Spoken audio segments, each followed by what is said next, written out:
1945, D-Day. The invasion begun.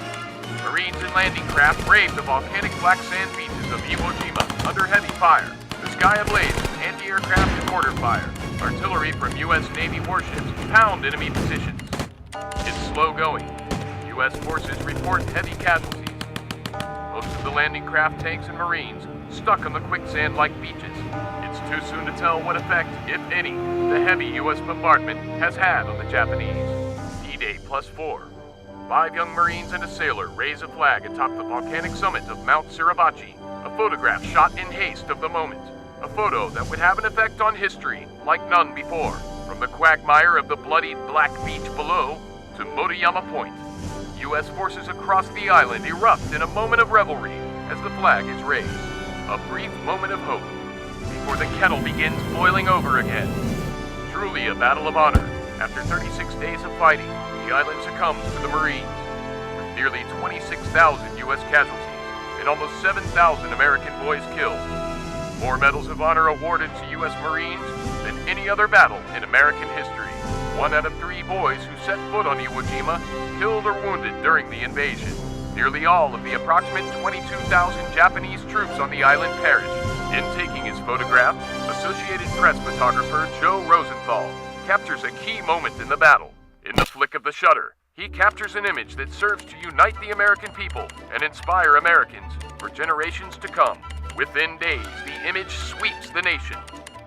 The 3 surviving flag raisers soon embark on a whirlwind tour of the nation for the 7th War Bond Drive, raising an incredible $27 billion for the war effort.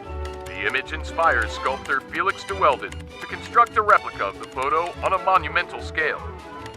First unveiled in stone at the gates of Marine Corps Base Quantico, Virginia. He then begins a larger version in bronze.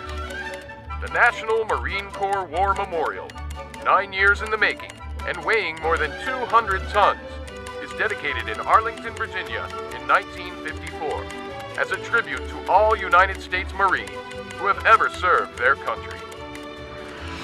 6 boys representing their country met halfway around the world 60 years ago. Their image now stands the test of time in the tallest bronze monument in the world, the National Marine Corps War Memorial. But who were they? They were 6 Americans, 6 men, six service members, chosen at random. They were the right people at the right place at the right time, doing their job. Renee Gagnon from Manchester, New Hampshire. If you took Renee's helmet off at the moment that photo was taken and reached inside Renee's helmet, you'd come out with a picture.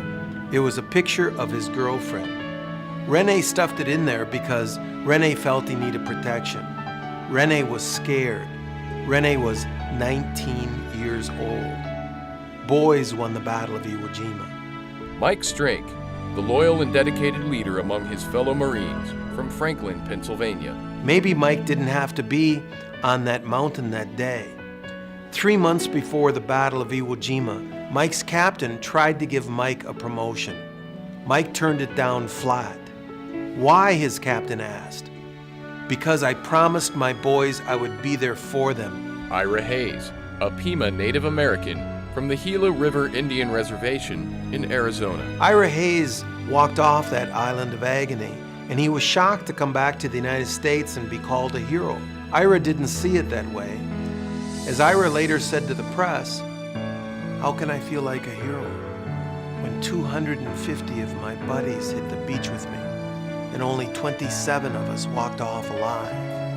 Harlan Block from the oil-rich Texas Rio Grande Valley. The guy putting the pole in the ground at the base of the pole, that's Harlan Block from Texas. Franklin Sousley from the majestic wilderness hollows of Hilltop, Kentucky. Franklin never let anyone have a bad day, had a great sense of humor. John Bradley from the small town of Appleton, Wisconsin. My father was a Navy corpsman on Iwo Jima. I learned afterwards, after he died, that my father probably held 200 young boys in his arms as they were dying, as their blood was draining into the sands of Iwo Jima. My father had a lot not to talk about. Boys won the Battle of Iwo Jima. They hadn't put themselves in that position. They hadn't asked to be there. They hadn't expected or asked to have their picture taken. They certainly didn't ask asked to be made into a monument or to be brought back and sent out to sell war bonds. They just did the job that was put before them, and that was their duty, and they took pride in that. And there are opportunities now to raise the flag for Marines and sailors today. Are you the right person at the right place at the right time? But I think the ideal is still the same. A moment never to be forgotten, immortalized in bronze. 6 young Americans raising a flag. It was an image of hope for their comrades at the time, and has become a symbol of pride for a grateful nation. For the Naval Media Center, I'm Petty Officer Robert Sekula. All we knew was that there was some island close to Japan, which was a very strategic island, that had to be taken. The battalion commander made the announcement very dramatic-like. He says, "Gentlemen, our target is Iwo Jima." We're going to go through, we thought, very fast. And I thought, my God, we're going to hit this island. It's a small island. We should be through with this battle in about 10 days. The word that passed on to us is that we probably would not be landing because they had shelled the island and bombed it so heavily. Constant bombardment for 75 days before we landed. You felt sort of confident. My God, nothing can live through that. And, the talk in the Amtrak was, well, this would be a cakewalk. We can walk ashore. We were very much surprised when that didn't happen. The Japanese lowered the boom on us. They hit us with every weapon they had. Then reality set in that this was not going to be a cakewalk. They were calling down artillery and mortars. That was human and material carnage on that beach. The beach itself was made out of volcanic sand. You couldn't dig a foxhole because it was like cat litter. It just came in on you. Disembarking, you just literally sank right in. Everything got stuck. And they were using machine guns to sweep the beach. So take one step forward and slide back half of that step. You could run in that beach until you dropped. From exhaustion, you might go 25 yards. I couldn't move 10 yards without seeing either one of my friends either dead or wounded. Just rows of Marine dead stretched out as far as you could see. People who just never got much of a chance at life. What we did not know was how clever the Japanese were in the way they set their defenses up. It was kind of a spooky situation where you had an enemy that was so lively and you couldn't see him. They were dug in, I'm telling you, in pillboxes, bunkers.